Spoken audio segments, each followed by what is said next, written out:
Welcome to Baz Travels. After driving 14,826 kilometers through 24 states and Washington, D.C., I've seen rocket launches to the Grand Canyon and Hoover Dam. I've explored Route 66, ghost towns, deserts, snow, and beaches on both coasts. From Vegas casinos to Alcatraz, the White House to Hollywood. Join me for a journey of the ordinary and the extraordinary.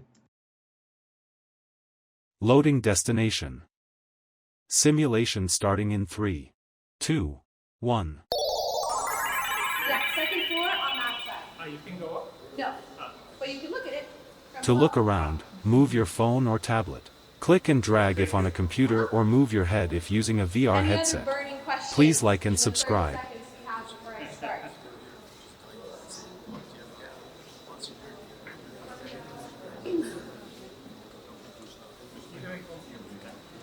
Okay.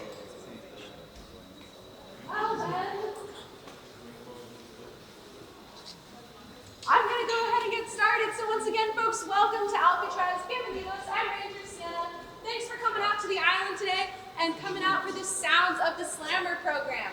This program will be about 15 minutes long, covering the history of this cell house, the building we're in right now, as well as how these cell doors work. Just as a heads up, when I start operating the cell doors, if you're standing here, you'll get a good view of me operating the doors. If you're standing here, you'll get a good view of the doors moving. So up to you where you would like to stand. And then at the end, I'll come on down if you have any questions. So to start, I want to, see these doors are a huge part of this island, right? They have a big visual impact walking in, seeing row after row of these cell doors. There's this sound. What is it going to sound like? How is that part of life here? There's the mechanical aspect. How do these doors work, right? There's no electricity involved in moving these cell doors. And of course, the security perspective. How do these cell doors fit into the first super maximum security prison in the United States? And we're going to get into all of that. And I want to start with the bare fact of these doors. The essential truth of these cell doors is that they are here as part of a system that locks up people behind them, right? That's why they're here. That's why they were designed. That's why they were paid for, was to put human beings behind bars. But it is also because of that fact that they are part of a system that cuts off and punishes people that they are here to tell the stories that they do. But long before there were any cell doors here on Alcatraz, this was just a rock in the bay. One barren rock, not a lot going on here, lots of birds living here. The ancestors of today's Ramaytush-Ohlone, the native peoples here, never lived on the island because there's no fresh water. It really is not a great place for humans to live. So how did this rock go from being a rock to being dominated by this cell house at the top of the island? Well, it started with a military fortress. During the California Gold Rush, the United States military builds a defensive fort here on Alcatraz. But you haven't heard of any grand battles at the San Francisco Bay because there were none. No one attacked, and they realized really quickly that this fort here on Alcatraz worked well to imprison people, to imprison soldiers. And so over time, they started incarcerating more and more soldiers here until they had a military prison. 1907, Alcatraz is officially designated a military prison. At that time, they decide they need to build the cell house. This cell house is built by the soldiers who were already incarcerated here on Alcatraz. So they built their own prison and then moved into it.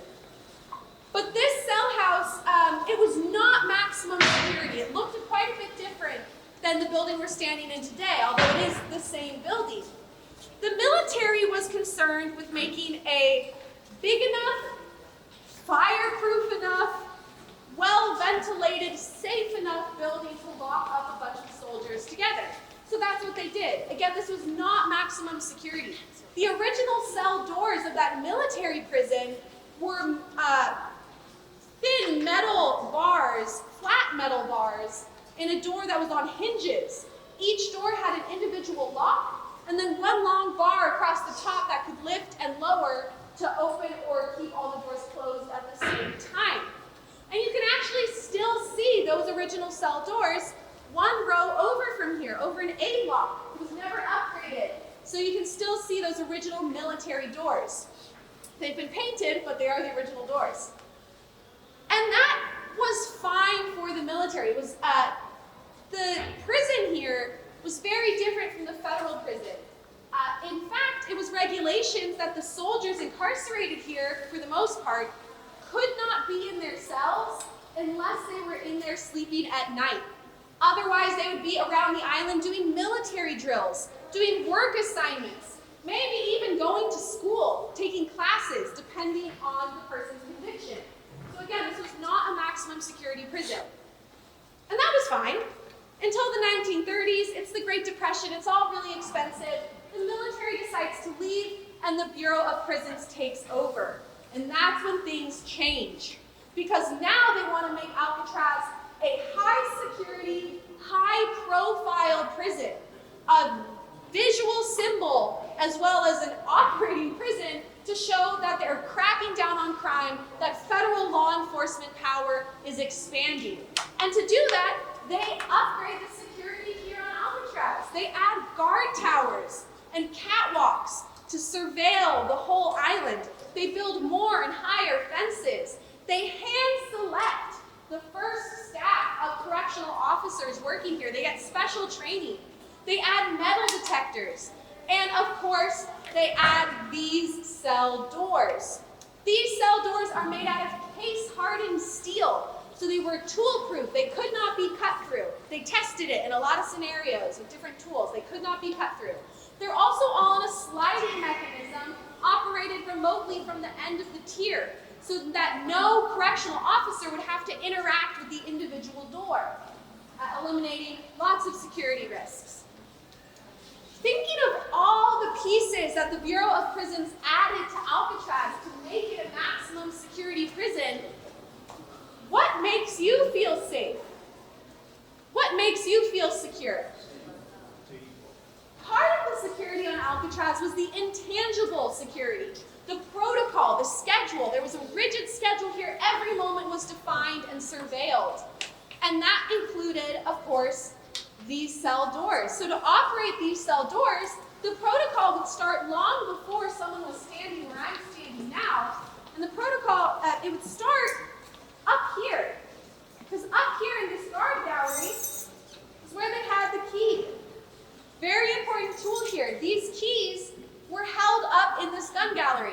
Again, this was something that was also added by the Bureau of Prisons. This was the only place in the cell house that correctional staff would have keys and weapons. So that was to make sure that any officer who was on the ground interacting face-to-face with the men who were incarcerated here would not be made a target for any reason. So when it came time, the officer up in this guard gallery would lower down the key. The correctional officer down below would take it and come over here to what's called the gang box. You can unlock it. And inside there are 3 levers. Now again, as I start to operate these doors, if you're standing here, you'll get a good view of me operating the doors. If you're standing here, you'll get a good view of the doors moving. So the first lever here is the selector. It has the numbers 1 through 13. So I can operate the 13 cell doors on this side of the tier, and then there's a cutoff, another security measure, and 13 more operated from the opposite side. So can I have a number between 1 and 13? 7. 7. All right, I heard it. So I've selected 7. Then there's the clutch. The clutch is what's going to grab the door. And then there's the hammer, and this is what's going to move the door. So here goes.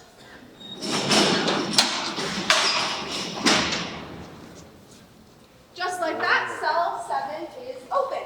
And you can see that it's open, not only because I can feel it in the mechanism, but also you can see that red paint on the inside of the door jamb. Again, another security measure, a very easy visual cue for someone standing here to see which doors are open. But I can get a bit more intricate than that. So what's another number between 1 and 13? 1. 1.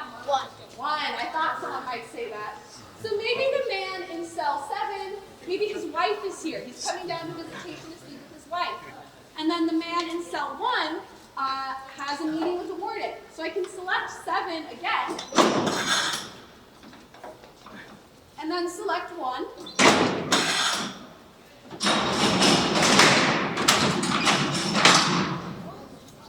And now cell 7 is closed, and cell 1 is open.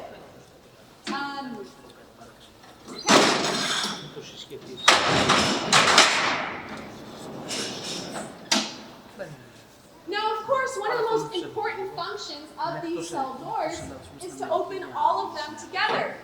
To do that, there's one letter on the selector, the letter A for all. So I select A and then clutch.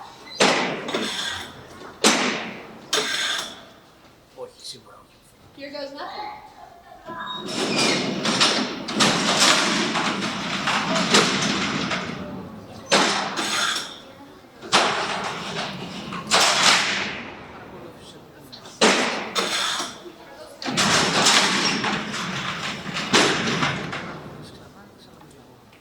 that's a big sound, right?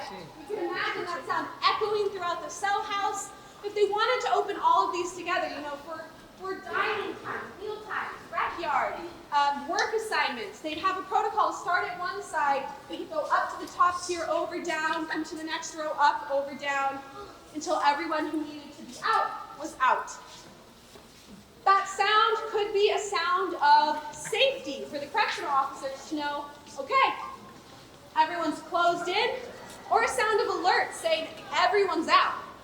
For the men incarcerated here, it could also be a comforting sound, saying I'm alone in my cell, I'm okay. It was also a constant reminder, right, of the limits placed on freedom, and the fact that someone could always be watching.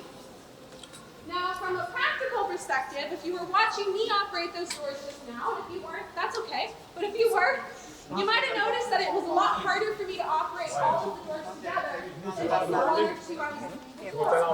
And that's because it is a lot harder. So each of these cell doors weighs close to 200 pounds. All 13 of them together weigh well over 1,000 pounds. But I can do it. And I don't have the special cell door workout routine. The mechanical advantage of this system is quite significant. Again, there's no electricity, so it is harder to move all of them than just 1 or 2, but it is possible, which is pretty cool. Now, this was the protocol that they used for the prison for about 29 years while Alcatraz was operating as a federal prison. And then, just like the military, they realized that it was all really expensive. They decided that they were going to shut down Alcatraz, transferred all the men incarcerated here to other prisons, and shut down the island in March of 1963. And that's when the island changed again. After several years of being empty, a group calling themselves Indians of all tribes, the Rise on Alcatraz, occupied the island and reclaimed it as native land. They came here as part of a protest for tribal rights and sovereignty, trying to change the way that the United States government and society treated Native Americans. They were here on an island really asking a lot of questions, using the island in a totally different way. But that being said, they did use what was already here. Especially in the early days, many folks camped out here in the cell house. And then later on, most folks moved into the apartment buildings that correctional staff and their families had lived in. Being here on a former prison island, freeing movement here, using the island in a totally different way, it really made a statement. Occupiers were asking, who should be locked up? Is it people living on an unoccupied island? Or people and institutions in power who are upholding a system of colonization, discrimination, and inequality?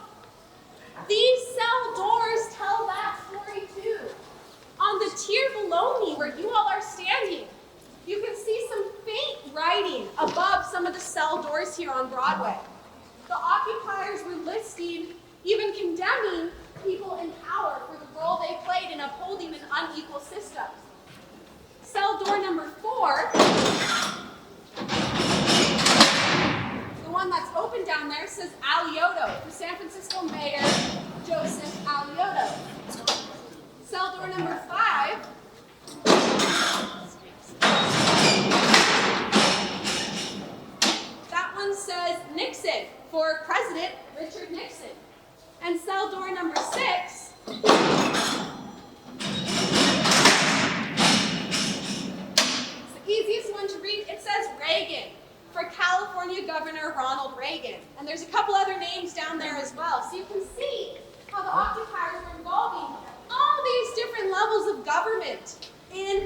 statements and questions that they were asking here on Alcatraz.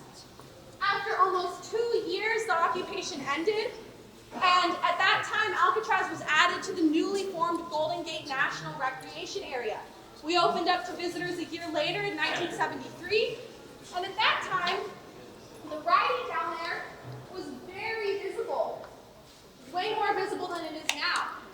And I was talking to a ranger who worked here in the early 70s, and he said that at that time, some visitors thought that the National Park Service had written those names on the doors.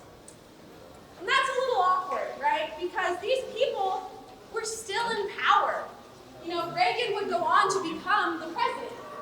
So the National Park Service leadership made a decision at that time to cover up the names. They tried to paint over them, and when that wasn't enough, they ended up moving those pieces of metal from the bottom tier up to the third tier where they were practically invisible. They were only moved back down to their original locations in 2019 ahead of the 50th anniversary of the occupation.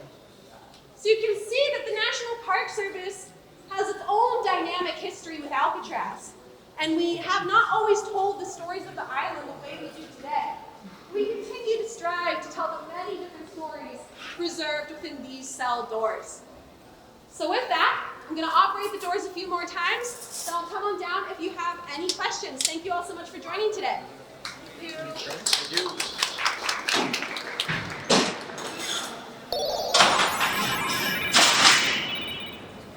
Simulation terminated. Please comment, like and subscribe.